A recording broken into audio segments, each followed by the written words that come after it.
Hello, everybody, and welcome to your weekly AAAhole podcast. I, of course, am your AAAhole, and we are going to be doing things a little bit differently this week.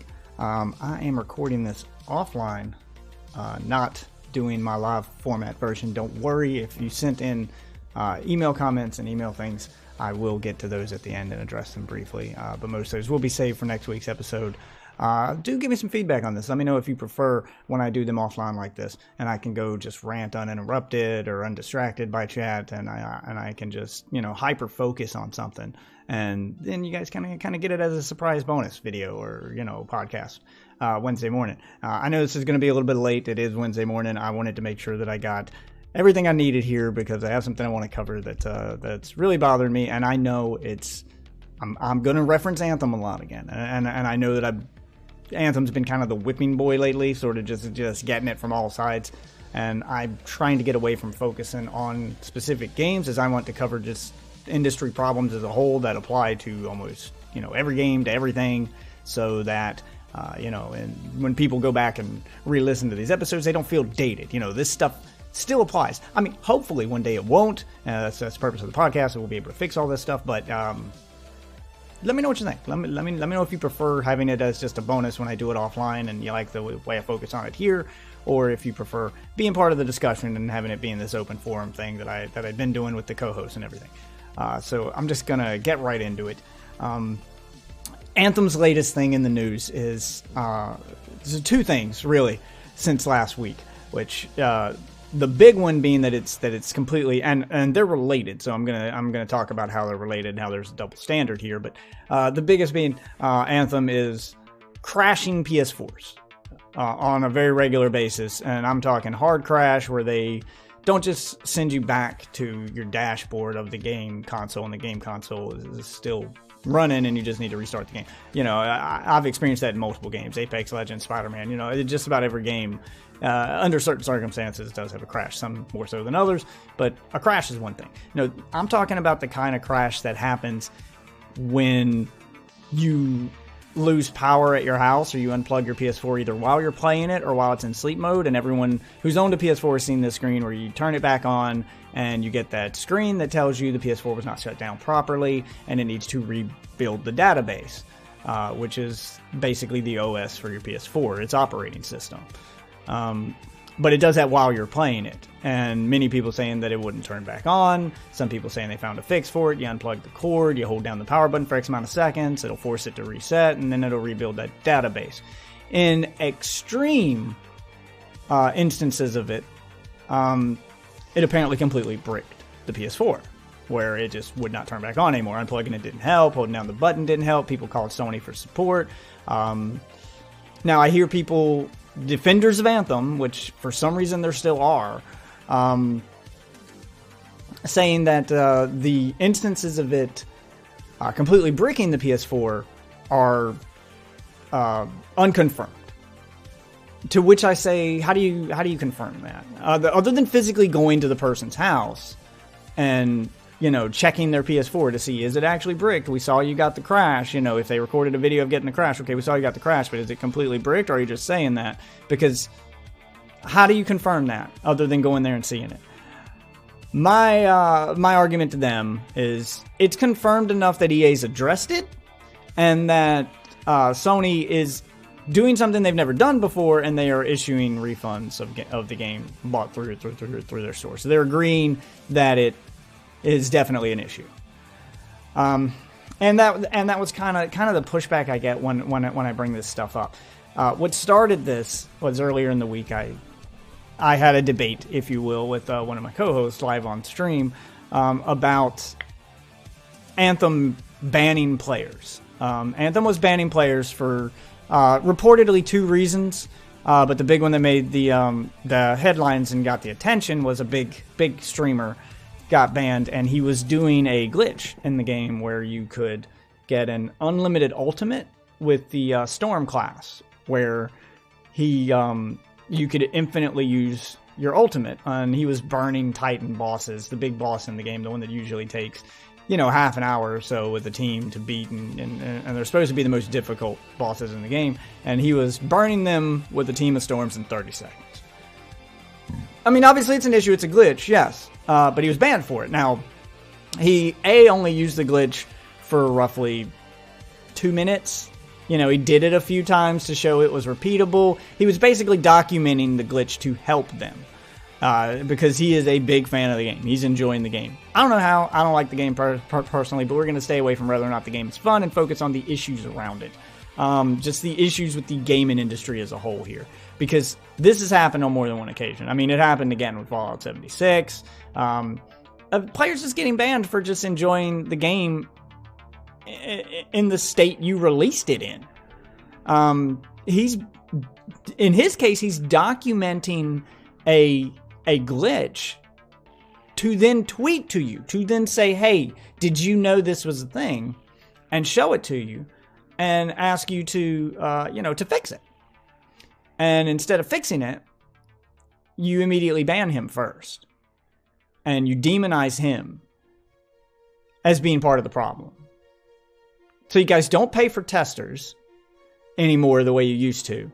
You make your users pay to beta test a game for you. So you're not even, hiring beta testers or doing big in-house beta testing the way they used to. I know there's still testers in the gaming industry. That's still very much a job, and people do still test in-house, but not the way they used to. Games used to go through months of in-house beta testing under as many conditions as they could possibly think of, and they'd get most of it. I mean, glitches are always going to slip through.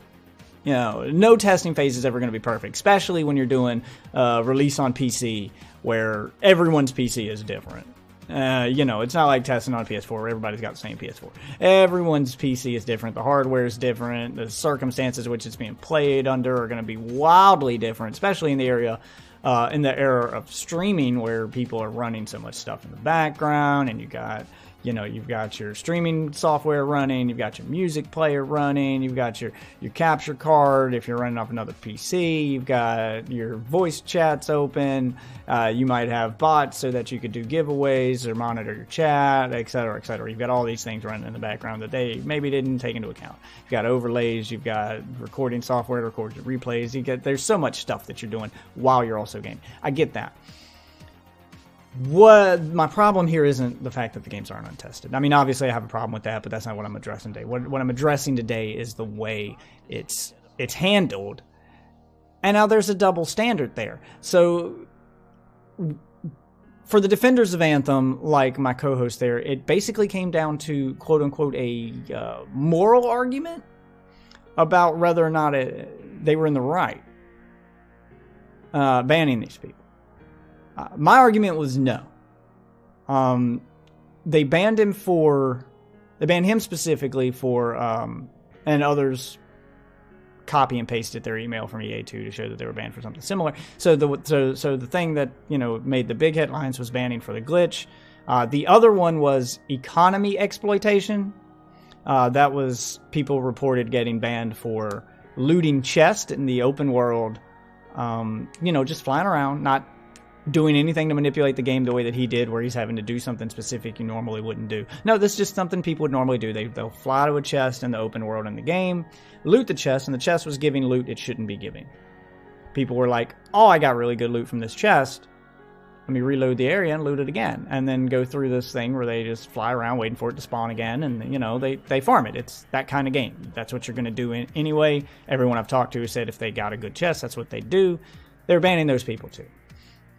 Allegedly, because, again, the argument is all this stuff is unconfirmed because we weren't there to see these people banned and they could be lying. Yeah, I know. We've gotten into this habit in the gaming space of victim blaming, of blaming the people for playing the game. In the case of him using the ultimate, he made a second video with his response from EA and saying that he was cheating and cheating ruins the experience from others. You got that bog standard, hey, this is cheating, this is why we don't allow cheating in games, kind of thing. I don't consider glitches cheating. And I get that there's a big debate every time I say that. And I'm going to stand firm on that stance that I don't consider glitches cheating. I don't. The speedrunning community fucking lives off of them. Cheating to me is using something not in the game, manipulating the game with a third-party program so that you can do things you can't do otherwise. You can't do by just having a copy of the game on a fresh PC, by just having a copy of the game on the console. No, you had to run a program in the background, and you broke the game. Not the game was broken, you broke the game. Okay, you cheated. You did something you shouldn't be able to do in game, and no one else can without running this program that you did. You hacked it, basically. If the game itself is broken, I don't feel you are cheating in that game. I feel you got cheated playing that game.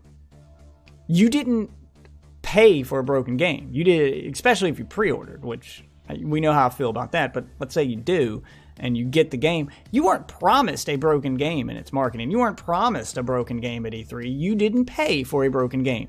It's just what you got. So I don't think you're at fault for finding a part where it's broken and taking advantage of it. And, you know, he said, but they know it's wrong. To which I say, is it though? Is it wrong? I mean, end of the day, it's a game. Now, I agreed with him on saying, yes, it's wrong. When that broken thing you're using, when that broken thing that you're taking advantage of ruins the experience for other players who are just playing the game. You know, if you find a broken game that allows you to do something in PvP, such as, you know, shoot through walls, etc., that kind of thing, and, you know, you have an unfair advantage over other players, and you are directly impacting their experience. You are ruining their experience, as EA pointed to he was doing in their in their email. Then yes, by all means, you should take some action. I kind of view that space as the laws of that world, because that's what video games are. They are worlds that are created by these companies for us to live and play in. And we are bound by the laws of that world. Just like in the real world, we are bound by the laws of the place where we live. If those laws are broken, then that's not your fault. You know, this is why lawyers exist. This is why court cases are often won through loopholes, because in real life, yes, laws are broken. And if you can prove the law is broken, you usually get away with it. We get away with whatever you've done. It happens every day. But in their world, their word is law. And they get to pick and choose. There is no judge, jury, due process here. It's like you have in the real world, at least in my country of America. That's what we get. We get due process. We get a judge, a jury. We get a chance to defend ourselves. And in most countries, you get that. In these games, though, you don't get that. If you break a rule, you're left to their judgment. You know, they decide. And unfortunately for streamers like this guy, and for big YouTubers and stuff that bring attention to themselves, they tend to get in trouble for things the normal person would get away with, which I think sucks, especially because they're doing it to help you and they're giving you free marketing on your game. You should go in the other direction there. But it was broken in the game. He used it. He got in trouble. That feels wrong to me. I don't think he was doing it going, I know this is wrong, I shouldn't do it. Because the rules of the game said it was okay. You know, the game let him do it. Breaking the rules of the game, to me, in that world, is doing so by using a third-party program, hacking, doing things to break the rules so that you're breaking the game. Breaking the game, to me, is breaking the laws of that game. If the game world allows you to do it, I see it as just being how that game world functions. Again, if the game is broken, you're not cheating, you're being cheated. I only agree with him in the sense that if you do it to another person, just like in the real world, I say that I think people should be allowed to do what they want in the real world, that you have the right to do whatever you want until that thing you want to do infringes on someone else's rights, like myself. So, and in the game, I felt like that was the case here. The thing he was doing wasn't directly impacting any other players. It was a PvE game. He was fighting a boss. Any loot he might have got from it wouldn't matter. Again, there's no PvP in the game. It doesn't matter if he got 1 piece of gear or 1,000,000 pieces of gear from it. He can't use any of that gear he got to ruin anyone else's experience other than by making a video on it and making them feel bad. But I'm not in the camp of defending other people's feelings. You know, if you watched his YouTube video and you feel like, oh, I could have done that, or you felt like that's not fair, well, that's how you felt. It's, again, it doesn't, you can turn off his video, you can go back to playing the game the way you've been playing it, and nothing changes. Now that you know of the glitch, are you tempted to use it? Maybe, I don't know, but that's a you problem. Again, the glitch is in the game, and I'm not one for punishing people because something tempted them. Lots of things tempt you every day, and you can't punish them. Sorry, I'm getting off on a tangent. I tried to write all this rant down so I wouldn't do that, but stay with me, guys. Just stay with me on this one.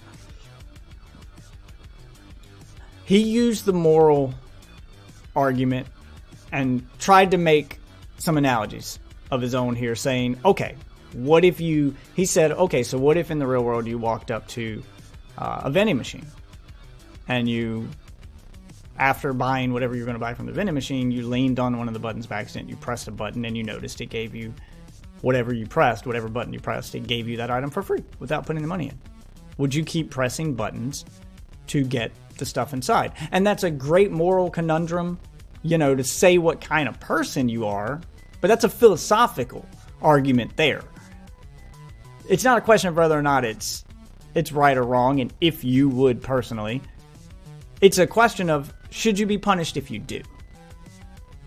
That's a different question, I feel. And most people we asked on stream, and I asked my wife, was like, yeah, I'm going to get what I want. You know, if I see I can get a couple extra snacks for free, I'm going to take them. You know, that's not my fault the machine didn't work. And to which case I would say, okay, if a cop walks by and sees you doing that, do you get arrested for it? Do you get arrested for pressing buttons on a broken vending machine and getting free stuff? You didn't break the machine. You just pressed a button. And the answer is no. No one's going to arrest you for that.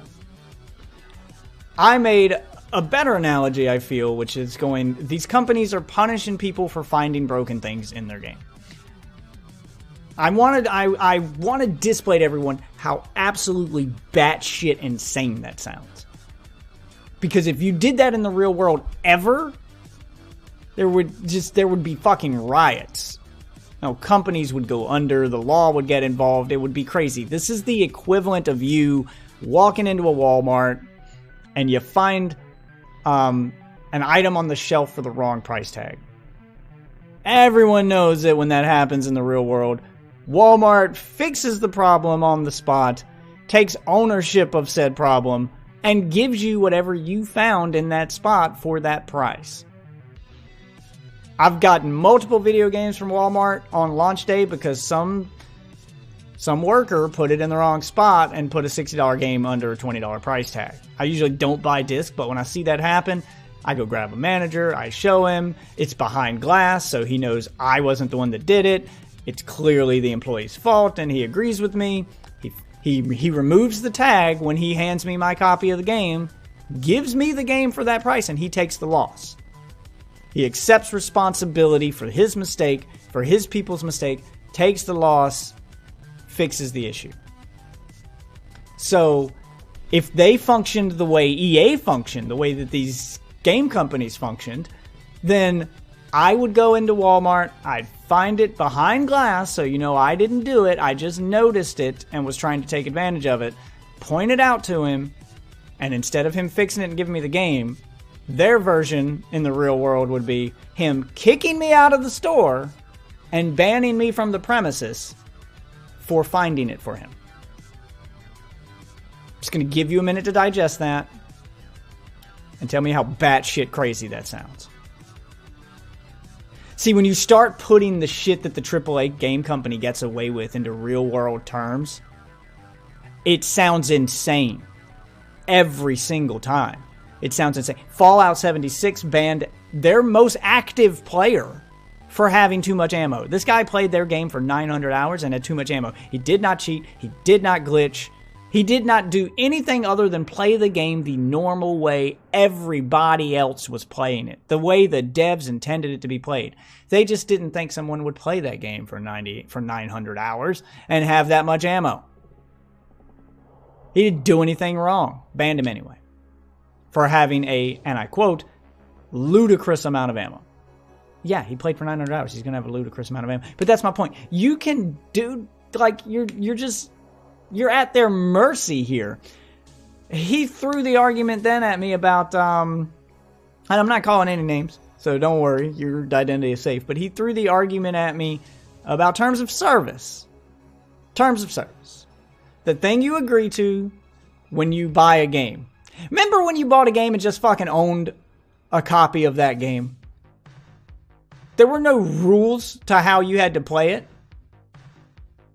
Okay, people weren't getting their games taken away in the Super Nintendo or Nintendo days because they used Game Genies. It was in terms of service that said, yo, you gotta play this in an official console by itself. Don't put it on a Game Genie. And Game Genies were cheating. They were the physical equivalent of that third-party program that allowed you to break the game. You know why no one cared back then? Because they still got a sale from the game. They still got their money. And it affected no one else's gameplay. It impacted no other players. No one was hurt. No one cared. And they were outright cheating back in those days. If you bought a Game Genie on a regular Nintendo and you used it to put in those cheat codes, you were breaking the game. That's what those cheat codes are doing. They were hacking the game. You could not do that without a Game Genie. You couldn't just put the game in your system and do that. But they were fun. And people did them, and they didn't impact gameplay for other people, other than the person doing it. So, no harm, no foul. That mentality's gone out the window. It's now our law, our rules. And it doesn't matter if the thing you're doing only affects you. They're allowed to release games in a broken state.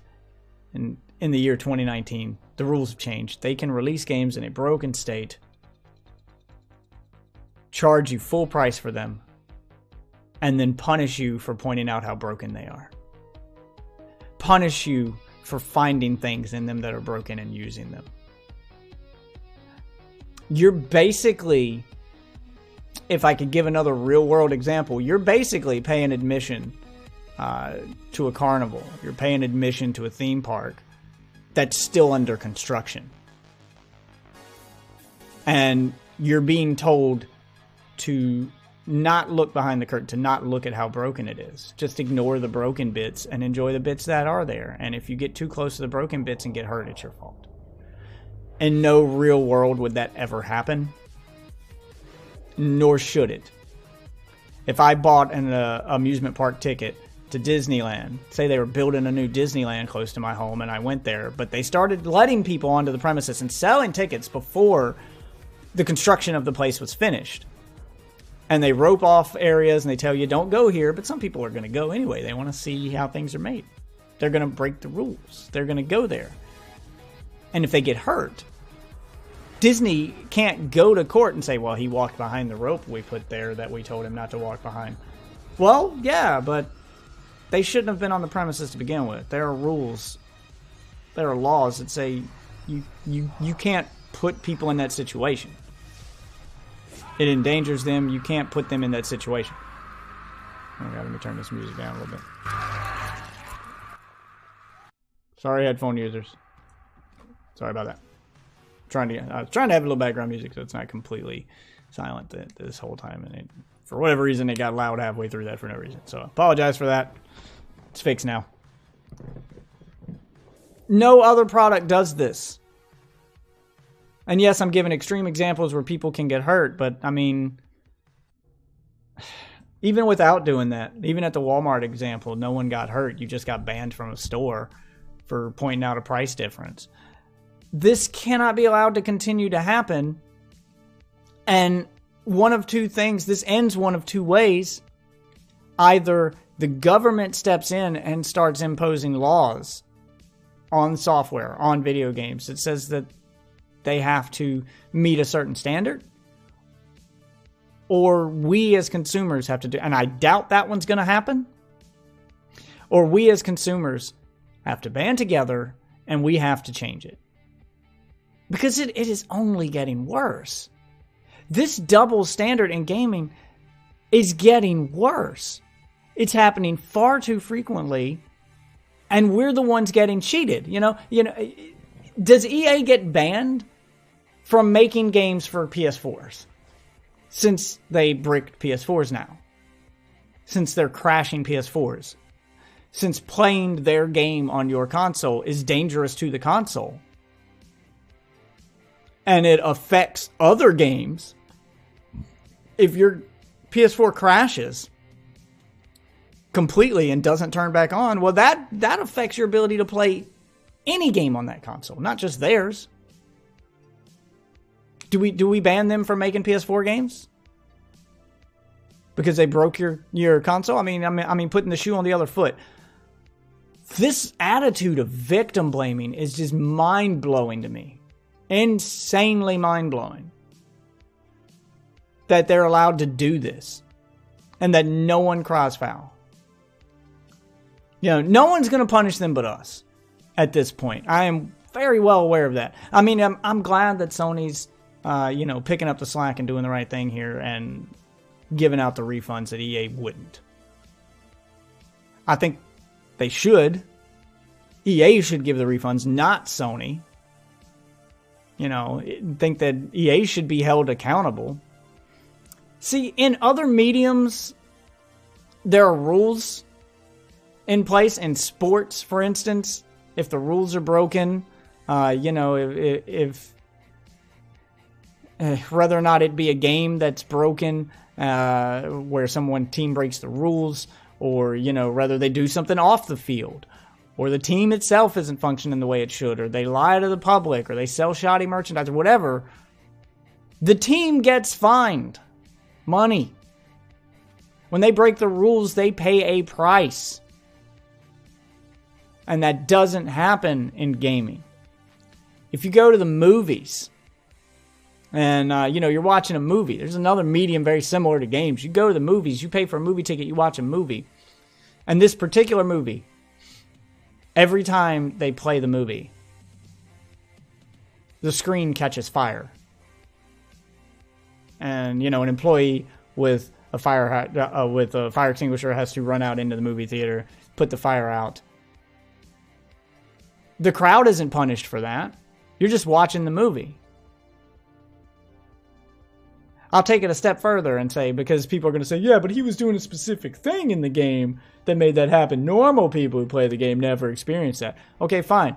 Then let's say that this particular movie is 3D, and if you wore your 3D glasses upside down while watching the movie, simple mistake I've seen people make in the dark before. But you wore them upside down while watching the movie, or you wanted to get super 3D, and you borrowed your date's pair of glasses so you could wear 2 pairs of 3D glasses on top of each other just to see what would happen. Watching them like that caused the 3D glasses to catch fire on your face, and then you throw them to the ground and they put it out. They would not kick you out of the movie theater. They would not ban you from ever coming back to that movie theater. You would be the victim there. Because even though you're not supposed to put 2 pairs of 3D glasses on top of each other to get a super 3D movie, they're also not supposed to catch fire, even under that circumstance. So it's not your fault they caught fire, even though you did something you weren't supposed to do. Something that affected only you and no one else, and was a fun goof. People do shit like that all the time in real life and aren't punished for it because people are going to experiment with their products. Always. People are going to experiment with their products always. Even in the world of mobile phones, since we're going back to the terms of service argument, people break the terms of service all the time to experiment with their phones. They root their phones, they jailbreak their phones, etc. The mobile phone company tried cracking down on that at first, and they realized that that's not fair. In fact, they were taken to court over it. It wasn't fair.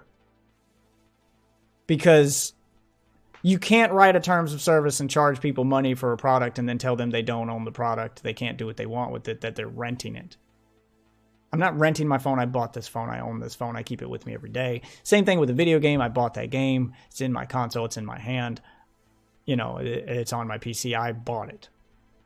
And I'm going to do with it what I want as long as I'm not affecting other people. Google now, when you buy an Android phone, you know, you buy one of their phones from them. I can't speak for other companies, but Google's Android system is open source, and if you want to root it, it no longer voids your warranty. They don't care anymore. Because there were people messing up their phones because they were experimenting with them. It was their tech they bought. They felt like they should be able to experiment with it. They did. Google was voiding their warranties and not replacing their phones, and eventually got in trouble for it. The user didn't get in trouble there in real life. The company got in trouble, and they started fixing and replacing phones and eventually removed that quote-unquote policy. Apple did the same thing with jailbroken iPhones. You can still have a jailbroken iPhone, and they'll still fix it. If you mail it in with a broken screen or whatnot, they no longer void your warranty. They just give you warnings about, you know, don't do it. Your phone might not function this way. We won't give you technical support for something that you added to the phone. And that's a different story, not giving technical support as opposed to not giving you any support at all. But not in gaming. If you find something broken in the game, you're the asshole. They can just write a terms of service to hide behind. And let's address the issue of having terms of service to begin with the game. This whole games as a service model they're going with, where they're no longer selling you games, they're selling you a service. You know, like Spotify, but for games. Like Netflix, but for games. I'd agree with that if you were like, I'm fine with games as a service if they're sold as a service. Okay, but Netflix is a service. You don't buy Netflix. You don't own Netflix. You don't pay full price for those movies on Netflix and then have them taken away. No, you don't have to pay for each individual movie you watch on Netflix like you do when you're buying movies. No, you pay for a service that provides you with these things to use at your discretion. The closest thing we've got to that is Xbox Game Pass, is EA Origin Access Premier, which they added Anthem to, which is the only reason I played it. Yes, that's how games of a service should work, and I gave them credit for that. That's how games as a service should work. In which case, yes, then you can have your little terms of service because you're offering a service. I paid a monthly fee to access X amount of games, and I agreed to follow rules while accessing those games because I didn't buy them. I'm using your service. I'm using a service that lets me play them. You know, just like you can't physically beat up and break an arcade machine if you go to a Dave & Buster's. You're paying them to use it. You don't own it. That's a difference. But when I buy the game at $60, I'm not paying for a service. I'm paying for a game. If I want to take that disc and use it as a fucking drink coaster, I can. If I want to take it outside and throw it like a fucking frisbee, I can. If I want to grab a pair of scissors, cut it into a ninja star, and see if I can get it to stick into the drywall, I fucking can. It's mine. I paid for it. I can break it if I want. And that's true for everything else you buy. Why is it not true for video games? You can't sell me a game as a service and still charge me full price. Or you shouldn't be able to, and we need to stop allowing them to do that. These games as a service models need to be sold as fucking services. We need to pay X amount of money a month to play this service. I feel like things come full circle if you do that, and they don't want things to come full circle. Because that's like admitting they know they were wrong. That's like admitting defeat there. Because that's where we started with MMOs. You know, World of Warcraft was a service. Only it was the beginning of that idea. It sold you the game, you paid for the game, and then you had to pay for the service. So it did both. Then we went to doing just the subscription model, because there were games like, there were many MMOs and games that were free to download but cost money to play. So you didn't buy the game, you just paid for the service. You know, there were games like that.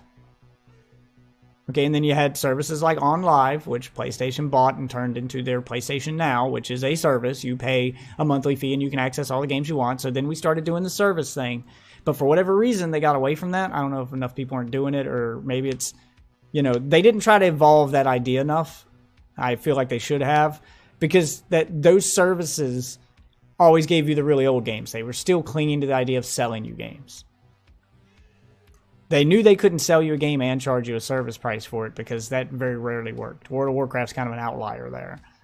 Final Fantasy XIV, I think, pulls it off, but I would have to look at their numbers. It going full circle, I feel, would be going completely to a game as a service model where you don't pay for the game, you just pay for the service. And we've kind of evolved toward that with the world of free-to-play games. But for whatever reason, these companies still cling to that $60 price tag. They try to have their cake and eat it too, and they try to screw you and they try to screw me. I'm fine with Anthem being a service. I'm fine with Fallout 76 being a service. I'm fine with these games as a service being services. If that's what they're selling themselves as. Then you can give me a terms of service. You know, because I'm paying to access a service. But when I bought the game, and I found things while playing the game, and then getting banned for finding those things in the game. Their argument with him was that he did it publicly. That he should have. They want you to report bugs, but they want you to do it privately. So they want their cake and eat it there too. They want you to bug test for them to find the faults in their services and their games. But they don't want people to know you found them. They don't want to have to deal with the PR, the headlines that say their game is broken, but they want you to tell them when it's broken. That's not the way it works. You can't punish your users for that. This is fucking despicable. And anyone who defends it, I'm sorry. You're never, ever gonna hear me agree with you. No matter how big a fanboy I am of the game. You're never gonna hear me agree with you and say that users should be banned for just playing the game. I told you the one and only time I'll agree is if they're ruining the experience for other people. Then yes, you've imposed your way of play on another person. You've affected someone else's ability to play the game. Yeah, you should be punished for that. There are actual victims in that case that aren't you. That aren't the company. Yeah, you should be dealt with. You're ruining the experience for others. And that's not fair. But, I mean, you want to talk about single-player games like Zelda Breath of the Wild, Horizon Zero Dawn, you know, God of War. If it were one of those games and you found a glitch and you made a video on it, no, you shouldn't be barred from access to that game. Even co-op PvE games, you shouldn't be barred from access to the game. You've ruined no one's experience. It's not your fault it was broken. If you weren't the one that broke it, you shouldn't be punished for it being broken. That's not the way things work in the real world. It's not the way they should work in a digital one. Point blank period. I'm never going to agree with anyone. I'm never going to understand the people who defend this. You should hold these companies to the fire so that they release games that aren't broken. That don't have something wrong with them that we can be punished for. That is ridiculous. That line of logic is fucking ridiculous to me. And I cannot and will not understand it. Why do you people defend these games? Why? Just, sorry, oh my God, I gotta calm down. Give me a second. Is everybody enjoying their commute to work or their morning jog or wherever you're listening to me? The YouTube video itself, or you can see I am white as Casper the Friendly Ghost. I am whiter than Mike Pence eating sour cream in a snowstorm right now. The lighting in my studio isn't made for natural daylight. I broadcast at night, so that's what it looks like when the sun shines on me. God, I'm like one of the Twilight vampires. Oh my god, okay, I gotta get back on track here. Just hold on. Oh, sorry, I got a little worked up. Just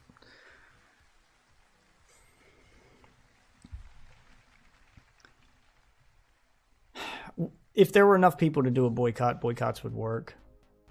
But there's not. For some reason, it's hard to get people on board to do a boycott so that you can teach these companies a lesson. And as much as I hated the way Nintendo handled gaming, they did save gaming in the 80s. Even though I thought they went a little overboard with their policies. You know, Nintendo had their whole seal of approval where they inspected every game to make sure it was of a certain quality before they allowed it on their consoles. Back in the 80s, before they allowed it on the Super Nintendo, on the regular Nintendo, they had that. And then as the gaming industry stabilized and people started trusting games again, that went away. If this keeps up, that's where we're headed again. And you know what? I'd rather see that happen than see the law step in. But maybe that should come back. Maybe that's where we are with this. Because it's been broken game after broken game after broken game for the last couple of years. AAA games, you now have a better chance of buying a broken one of those when they come out than you do of buying, a broken indie game made by a handful of people or one person. And that's crazy to me. They have insane budgets. They can afford to put their checks and balances in place to keep this shit from happening. How is it two guys in a basement can make Undertale? Or one guy by himself can make Stardew Valley, and it has less glitches and issues than AAA games with millions of dollars worth of budget and teams upon teams of people to check it. Wrap your head around that logic for a minute. And ask yourself why this keeps happening. Because we allow it to happen. Because we don't hold them accountable. I mean, they become running gags and memes to us instead of a source of anger and a source of, I'm not going to open up my wallet and give you money because this is broken. So I see one of two things happening here is, now that I'm calm, I did kind of lose my train of thought. I had one more point I wanted to make and I've kind of lost it, but I see this going in one of two ways that will eventually fix it. Every service that offers games, I'm talking, Xbox Live, PlayStation Network, the Origin launcher, Bethesda launcher, those things are going to have to,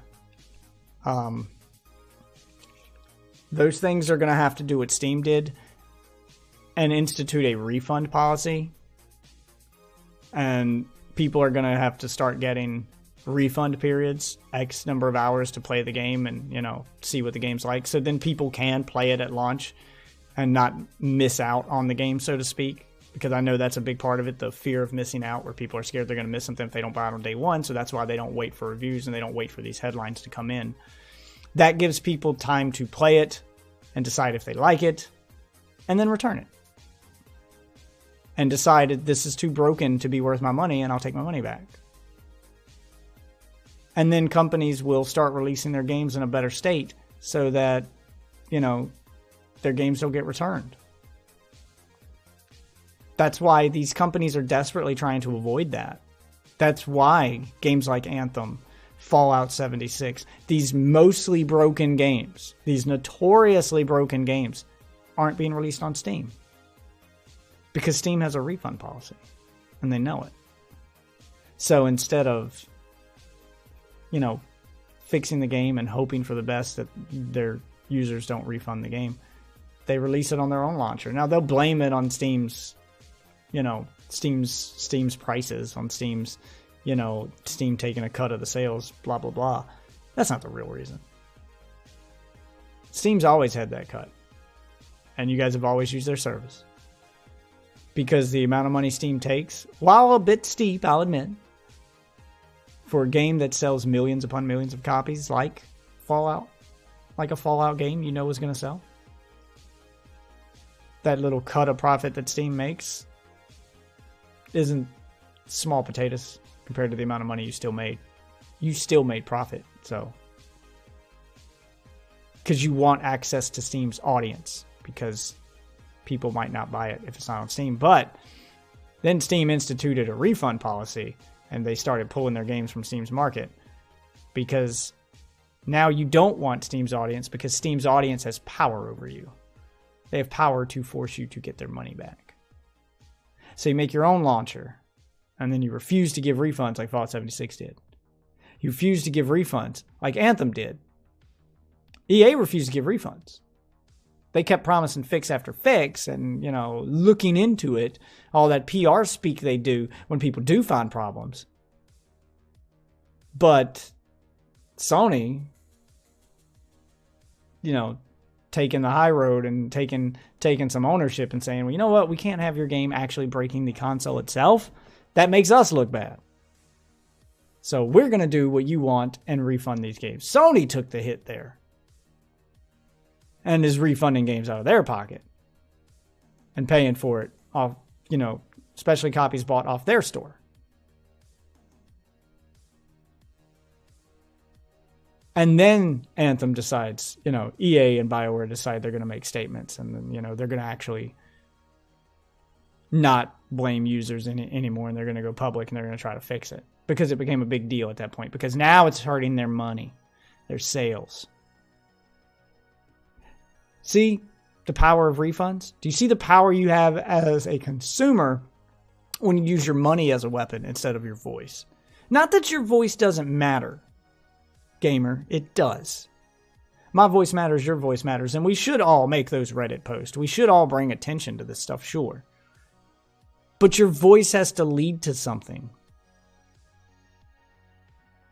You know, it's like that in the real world. No one protests outside of a government facility or outside of whatever it is they're protesting to use their voice to bring attention to something and then have no demands for what they want done about it. Your voice has to lead to something. You have to say what you want in the end when you get that attention.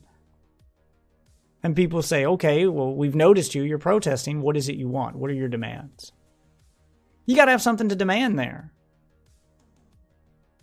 And it should be demanding your money back. It should be demanding something that they'll be hurt over. Demanding something that will, you know, get their attention, so to speak. You got the media's attention. Now you need to get the game company's attention. And your voice doesn't do that. What gets their attention is money. Otherwise, you're going to keep getting these games with glitches so bad we make memes about it and they become running jokes. Assassin's Creed is known for its memes. For its fucking glitches. There's so many of them. Fallout became known for its glitches. There's so many of them. BioWare is leaning more towards that train, with Andromeda being so broken it got memed. Over and over again, these AAA games are getting released that are so broken they get memed. Where people want to record the glitches now because they're funny. Well, they are funny, but you should do more than just record it and make jokes about it. You should hold these companies accountable for them. And if these companies are going to keep making their own launchers and keep finding ways to avoid the basic right of refund that you have as a consumer, literally everywhere else you shop, be it Walmart, Best Buy, the real world, if they're going to keep dodging the right of refund in the digital space, then you have to start voting with your wallet and not buy them to begin with. Because like I said, one of two things has to happen. They either have to start, these storefronts have to start issuing a refund policy themselves, similar to what Steam did. Or it's not going to change until the government does. Until the government passes laws that says you can't do this anymore. That says your game has to work. It has to be completed. You have to sell the product you promised. And you can't ban people from something they paid for because they found something broken in it. You know, I know I ranted for a minute here, and I know this has been mostly an Anthem episode, but that's just because Anthem is right now, Anthem is kind of the epitome of everything wrong with this industry in one game. If we go beyond the problems of them bricking PS4s, of them banning players, of it having glitches, and we just go to the game itself, it's so devoid of content that it's another example of something wrong with the industry. And it's an example of the industry doing the exact same thing. That was the point I was going to make. I found it. See, I circled back around to it. It's an example of them doing the exact same thing they're banning their users for with their games. They're cutting corners in order to get the game out by a certain date. They're cutting corners in order to make a little extra money on DLC, because why sell you that as part of the game when you can cut it out and sell it to you later as DLC? And that is exactly what Anthem feels like it's done.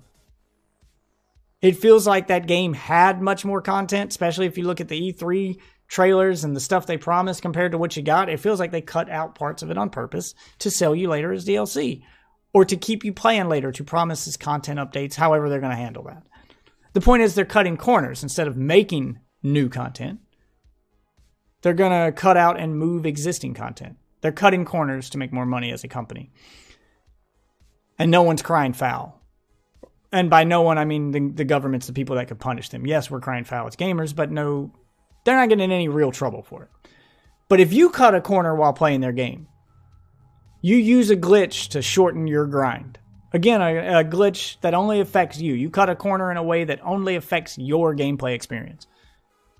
And you cut a corner to shorten the grind and make the grind easier. You cut a corner to either by doing a glitch or by looting the same chest or whatever mechanic in the game you find that makes your grind easier. You cut that corner. No matter how quote-unquote wrong it feels, you cut that corner. You're not cheating, you're corner cutting. You get banned from the game and demonized and made headlines of. But when they do it, we're expected to pay for it. Again, how long do we pay for the AAA market's mistakes? How long are you guys going to be comfortable with this? I'm saying this to everybody as a whole, because obviously I'm not recording this live. I'm not talking to anyone specific. This is you, the gaming community as a whole. How long do you let this go? Because this cannot become the norm. You understand this is unsustainable. Sooner or later, this comes to a head. Sooner or later, the longer we let it go and we normalize it and make it part of the norm, well, you know, games are going to have glitches. Yeah, I heard that one a lot. Well, I mean, he shouldn't have been glitching. You know, people know games have glitches. He shouldn't have been glitching. I heard that one a lot. We're victim blaming. We're going to do that forever. And then eventually we're going to get to the point where enough money is lost or consoles are broken or, you know, something bad enough is going to happen to get government attention off of it. You know, Star Wars Battlefront 2 almost did. These companies are going to cut one corner too many and break something bad enough that it gets government attention, and then it has to be fixed. Or you can fix it now and not let it get to that point, because we know what's going to happen if we get to that point with the government, they're going to overreach. Because in 2019, somehow the government still doesn't take a video gaming seriously unless a school gets shot. Then we're taking it too seriously and need to stop playing them. So do you really want to give that kind of power to the government? You really want to get that kind of attention where they got to step in and fix our industry for us? Because if they do, it will be worse. I don't want that to happen. I want it fixed now. I want gamers like you to step in and say, you know what, enough is enough. I'm not giving you my money. As much as I want to play this game on day one and not miss out, I'm not. I'm going to hold on to my cash. I'm going to read some reviews. I'm going to watch some streamers. Just do that. Just watch streamers, guys.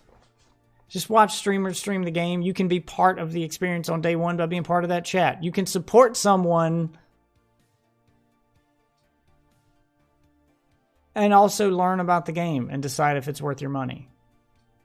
Because if you're buying it because you think you're going to be the next big streamer by streaming it on day one, you think it's going to get you more viewers. If that's the reason you're buying the game, one, you're giving money to these companies for the wrong reason and you're sending the wrong message. You're part of the problem. Two, that's not going to happen.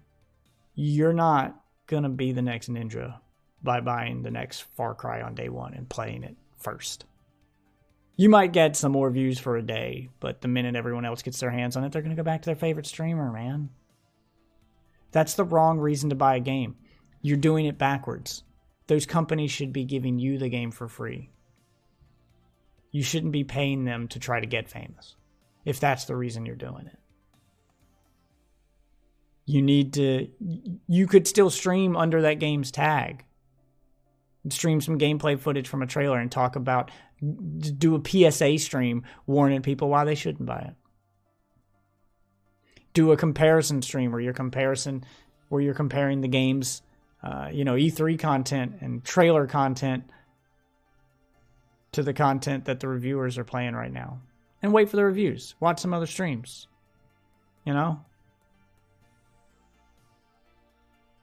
So vote with your wallet is what I'm saying. Make your money count for something other than justification for their broken games. Because right now that's what they count your money as.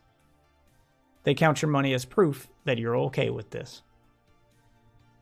And by giving them your money, when you know the game's going to be broken,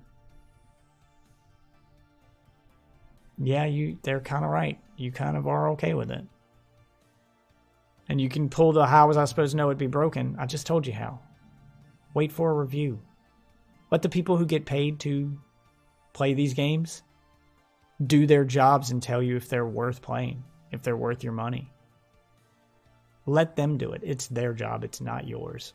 No matter how badly you want to be a big streamer or game reviewer, if you're not one of those people, don't give them your money.